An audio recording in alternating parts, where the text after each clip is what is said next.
Hey, what's up guys? Hope you're all doing really well. If you're from the States, I hope you had a nice Thanksgiving, enjoyed some good rest, family time, ate 5 pounds, 10 pounds of turkey. If you're not from the States, I hope you enjoyed watching some crazy videos of Black Friday shoppers. But anyways, video for this week, continuing the series about software developer life, and we're going to talk about how to pick where you work.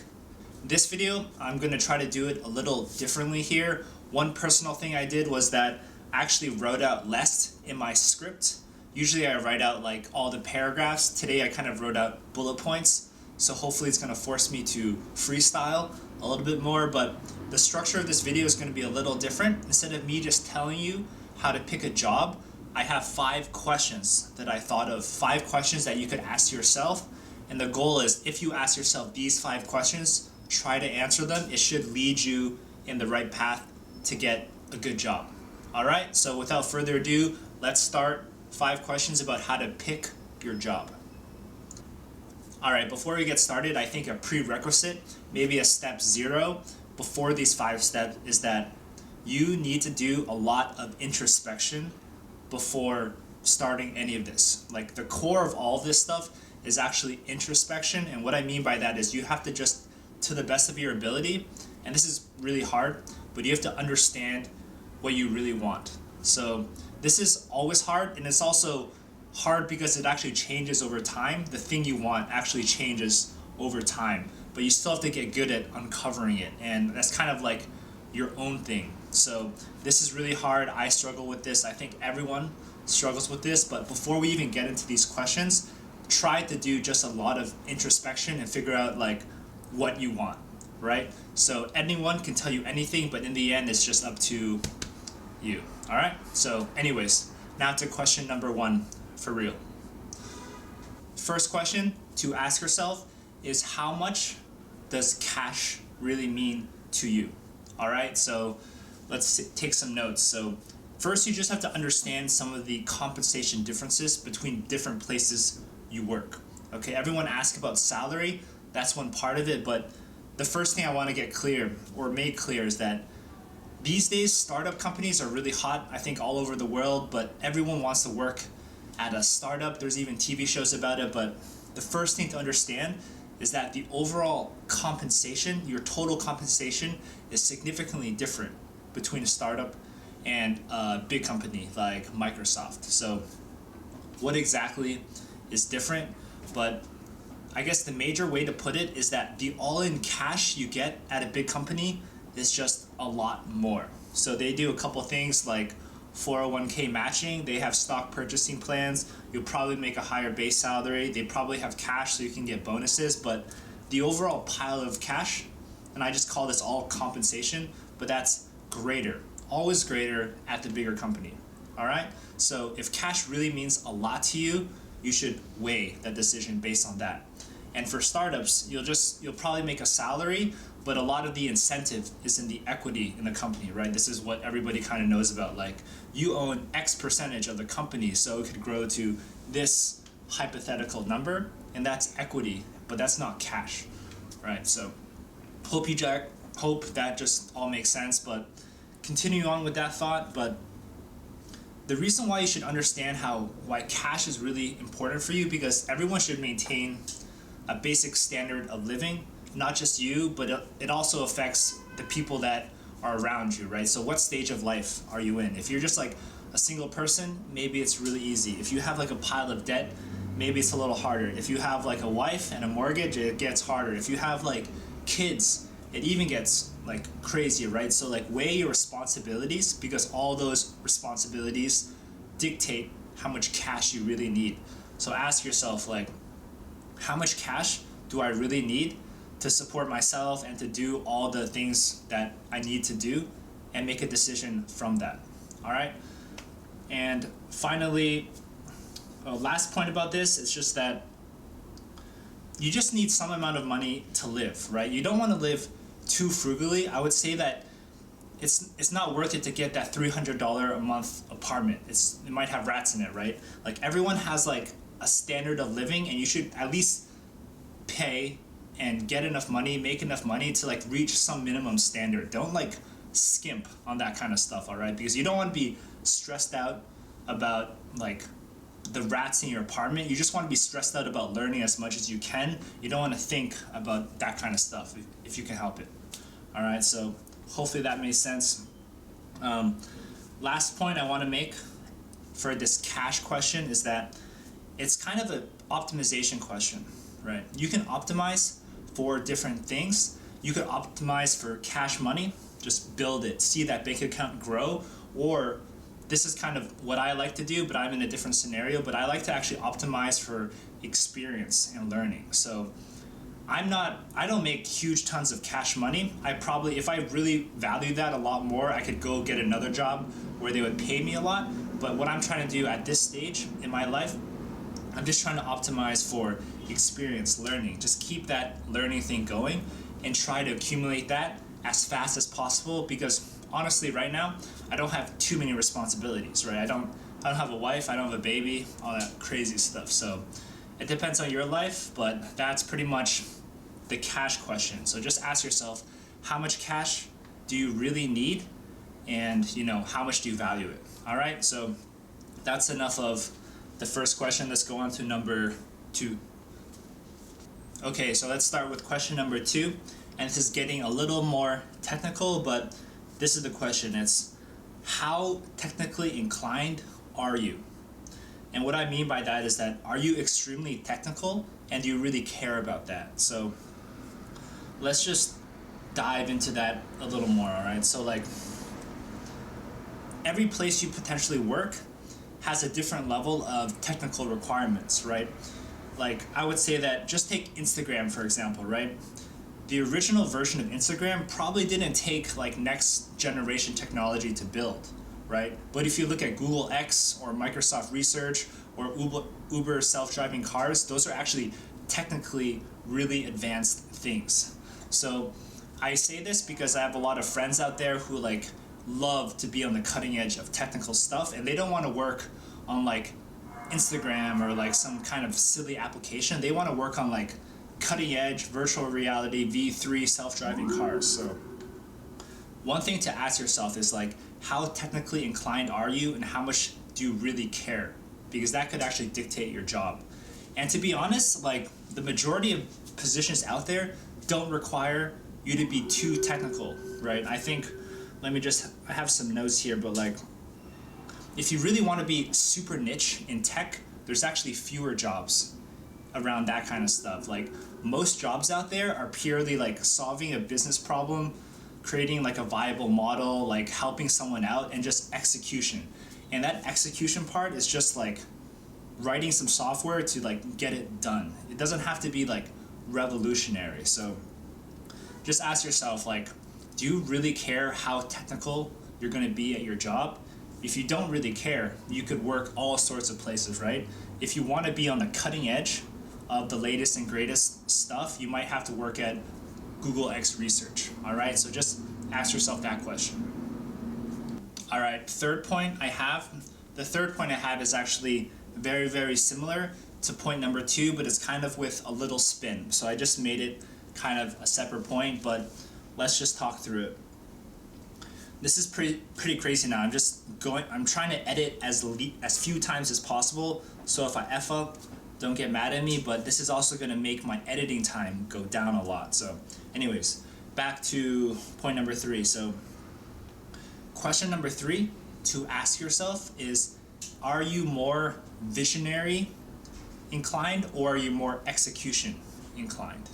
And let's just talk about that a little bit. So I think the best way to understand this is just via an example. I think everyone knows that the quintessential, the like super example of the visionary is like Steve Jobs, right? Everyone knows that he wasn't that smart. He didn't execute. He like got everyone to execute for him, but he was like the visionary, right? So that's kind of that spectrum, and you should ask yourself, where are you on that spectrum? Are you like a Steve Jobs visionary, like this is what's going to happen in 500 years, or are you more like the Steve Wozniak execution, like I know process, I can get this stuff done? All right, so I think everyone falls somewhere on that scale, and I think companies also fall within that scale. They're definitely more like operational heavy companies and they're more visionary companies, but actually from the business perspective you really need both, right? You need to be like visionary execution, but I think because this actually reflects a personality, I think a person can be visionary or can be heavily execution based, and that's also the same for a company. And one way I'd like to just describe this is actually with my own experience, because I think I've worked at 2 startups now that were drastically different in this respect. So when I first moved to New York from California, I joined this startup trying to create like a next generation mobile product where you could like surf the internet much better. So it's kind of, the basic premise was if you use this product we built, it could potentially replace Chrome. It would just be like a crazy experience of the internet on your phone. So this is an example of something that's really visionary. It's like next level stuff. Like someone just thought of it. You're not sure if someone needs it. Like it doesn't really represent a core business model, but it's just like this product out there that you want to try to get to, and you're hoping that if you get to that level, it's gonna be something really good, right? So like other examples of kind of like, I bet like visionary products, I mean like Snapchat, a lot of crazy consumer apps that just take off, you know, like it's less like business operation, it's just more like we got to build this thing and it's gonna work, and sometimes it does work and sometimes it's, so that's my first example of something that's more on the visionary side. So now to give you guys an example of something that's more execution, it's actually the current company I work at. I haven't talked with you guys about what I'm currently doing, but I'll do more of that later. But it's a garbage and recycling company, but I'm going to use it as an example. So this is why this company is actually heavily execution based. So it's drastically different from what I was just at, but pretty much they were able to get a customer, sell something, make some dollars before building any tech, because they're just sales and operationally focused. And it's almost like a different mindset, right? Before they built anything, like they didn't even have to launch an app, they didn't have to build any kind of tech, no code was written, and they got some dollars into the business. And that's why it's different. Like everything is like execution focused and operation. So like a lot of the stuff we build is to facilitate that, like facilitate the scale, complement the business, make sure we can grow, all that stuff. But actually I say that and it's not exactly all good, right? We're really execution focused, but we need to move more into like that visionary area, because like I said before, you actually need both to be successful. You need like crazy execution, like tighten the drum, all that stuff, and you need some like Steve Jobs type of thinking. So we're trying to get to both, but it's just like, that's my personal example of being on both extremes. So that was really long, but let's just wind it back to the question. But ask yourself personally, do you think you're more Steve Jobs like visionary style? Do you like thinking about new products? Do you like thinking about new apps? Or are you more like execution? Like you don't have to think about it, but once there's an idea, you can get it done. So just figure out where you are in that camp and then align yourself appropriately to a company culture that also potentially fits that. All right? That's point number 3. All right, point number 4 kind of gets into the your preference as a software developer, or your preference in like kind of what you enjoy working on. And this is the question I have. Are you more expertise inclined, or are you jack of all trades inclined?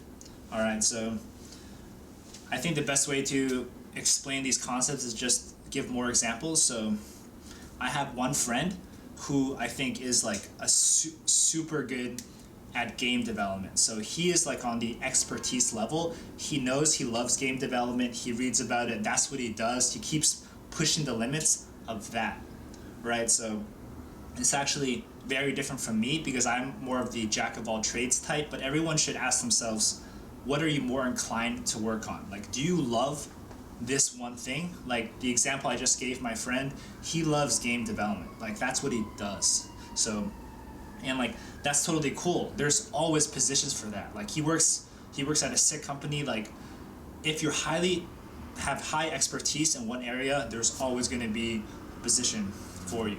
All right, so just ask yourself that, like, do you want to be very niche and like just focus on one area? Like, maybe you love computer security, just for an example, right? If you love computer security, that's all you do, that's all that you study, that like you study what hackers do. If that's all you enjoy doing, there's a position out there for you. But some people are not like that. Like me personally, I'm actually more of I guess a jack of all trades. I kind of like, I don't get so deep into something for really long. I kind of like work on many different parts. I guess that's how I have been, just working on all sorts of different parts, from hardware to software, different types of software, all that stuff. But that's just me, right? So it's kind of different sides of the spectrum.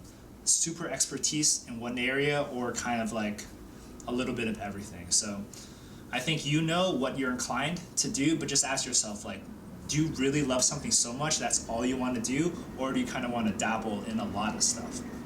So so that's a good example. Hopefully that describes some of that, but let me just also relate that back to company stuff a little bit. All right, so this goes back to the startup versus big company type of question, but one major dynamic of a big company versus a startup company is like who can do better in different environments, right? So I think for a small company, like when there's very, very few people, it's actually much better to be more flexible, because you got to do a lot of different stuff, right? There's just less people to do things. So small companies, startups, like less than 50 people, I think it's actually better to be much more flexible in your software skills, right? Because you might need so many different things, like set up that computer, set up that app, let's start a mobile app, let's like put in that framework, let's do some back-end work, security. So you got to do like all sorts of stuff. Let's contrast that to a big company, right? If you join Google, you're working on a specific feature. If you join Google, you're working on like a button on their Google Plus profile page. So it's so specific. You'll work on a specific feature, and most likely they're going to recruit you for like a specific skill set. So it's also kind of the dynamic. Like if you're a really super expertise, you probably are going to join a more well-established company where they know they need your expertise, right? Most startups, they don't even know what they need to build because they're so new. And when you don't even know who you're going to hire for, like you can't hire like an insane game developer if you don't even know that you want to make a game. So I think this is my opinion on this matter. But like if you're a little more flexible, I think you're catered a little bit more towards kind of a startup feel where it's smaller and you do more things. That's kind of why I've enjoyed working at startups. I've worked at big companies before, so I kind of know what it's like. But if you really are expert at something, you're probably going to flourish at like a very niche job at a big company. All right, so this is a couple of examples. Don't take my word, as fact. It's just my opinion. But if we just wrap up to it, this is much more of like you introspecting your technical like preference, right? Do you want to just be expert, or do you want to get good at, or you want to get like okay at many different things? And just ask yourself that. All right, last question. This is question number 5. This is actually a little more fun because I have much less script here to read from. So actually, usually when I was making my videos, I would write out all the scripts the night before in like paragraph form, and I would actually try to read the paragraphs a little bit. This time I just have a couple bullet points, so I'm just trying to hit all the bullet points, try to sound reasonable, and reduce editing time. So anyways, question number 5, this is the 5th and last question that I think you should ask yourself, but do you care about the industry you work in? And what does that mean? So like, there's a lot of potential places to work, right? And some people care a little differently than like other people. So one example is that like, do you, for example, I know a couple people that really want to like help society, right? They want to work on something that really helps a really significant problem, and they just want to really help. They don't want to work on like Snapchat version 2 or something like an alcohol delivery app, right? Like they're like, alcohol delivery, that's bullshit. Like they really want to work on something that actually helps something, like maybe makes I don't know a good example, but like healthcare stuff, education technology. They want to work on some things that really help a potential problem, and they don't want to work on some whatever apps. And let me tell you, if you've ever like talked with startups, there's so many startups doing like some bullshit type of ideas. Like there's a startup in San Francisco, my friend told me, but their whole company, I think it went out of business, but their whole company was like reserving car spaces for rich people. So it's like you're going into the city, parking is a bitch, and then you'll pay someone to stand there and reserve it for you. And like it's a problem for, I don't know, San Francisco people that like to park in the city, but it's also like a bullshit idea. So, and some people are okay with that. Like, just ask yourself, do you care about the real industry you work in? And if you don't care, you could work wherever you want. Like, if you want to just maybe work at like a get rich type of company, like get rich fast type of company, maybe you'll work at some kind of bullshit company where you know there'll be some fast returns. Or if you're really like humanitarian, if you find yourself always trying to like help people, you're not going to want to work on like alcohol delivery. You're going to want to work on something more substantial. So, and industry, like how cool it is, and when I say how cool it is, I mean if it's bullshit or not. So ask yourself, like, do you have any kind of affinity towards industries? Because as a software developer, it's kind of fun because you could work in any single industry. You're not like siloed to any industry, right? You could work in healthcare, financial tech, real estate, e-commerce, education technology. Like every single industry can potentially use software. That's why it's really cool. So if you have an affinity or you really like one, like say you really like education, you like teachers, you like teaching kids, all that stuff. If that's the case, you might choose to work at a company that's doing some kind of tech around education. So, but also if you don't care about what industry at all, if this is not what you care about, then this question probably doesn't even make sense, right? So just ask yourself, do you really care where you work? Like if you want to work at alcohol delivery and they're paying you like $1 million, that's fine, but you're working on alcohol delivery. So alright guys, that's the end of the video. Those are just 5 questions. I'm going to keep all 5 questions up here on this side so you can just read them, ask yourself them periodically. And this is kind of for if you're like unhappy at your job, you're looking for the next new opportunity, or you're in school looking for an internship, or just any opportunity you choose, just like try to think as much as you can about what you really want. And it's really hard, right? Like if you're in school, you're a student, it's almost impossible. I had no idea. I still don't have any idea what I really, really, truly want, but you'll just start uncovering it over time. So try your best. Just think about stuff in here about what you really want, and it should make all this decision making much easier. All right, and I hope these 5 questions bring out something in what you really want to do. So hope it was helpful. Please leave me a comment, write me an email, give me a thumbs up if you enjoyed the video, and I'll see everyone next week. All right, take care.